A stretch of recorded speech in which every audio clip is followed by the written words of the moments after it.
মানুষের পারিবারিক সম্পর্ক অন্যান্য যেকোনো সম্পর্কের থেকে স্ট্রং এইটা বোঝাতে ইংরেজিতে একটা ফ্রেজ ব্যবহার করা হয় যে blood is thicker than water.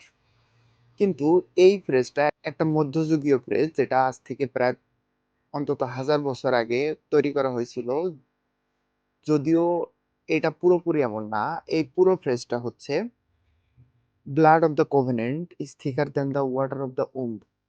অর্থাৎ আমরা সৃষ্টিকর্তার কারণে যে স্পিরিচুয়াল সম্পর্কগুলা তৈরি করি বা আমাদের যেকোনো ফ্রেন্ডশিপ বা যেকোনো প্রকার সম্পর্ক যেটা ব্লাড রিলেটেড না, এই সম্পর্কগুলা অনেক ক্ষেত্রে এতটা স্ট্রং হয় যেটা ফ্যামিলি বন্ডিং এর থেকেও স্ট্রং হইতে পারে।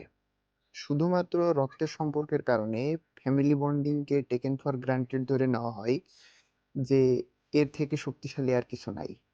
কিন্তু বাস্তবে অনেক ক্ষেত্রে আমরা দেখি যে অন্যান্য সম্পর্কগুলা ফ্যামিলি বন্ডিং এর থেকেও স্ট্রং। যদিও এই ব্যাপারটাকে আম সমাজে প্রতিষ্ঠিত হয়ে গেছে বলে আমরা গ্রাহ্য করি না।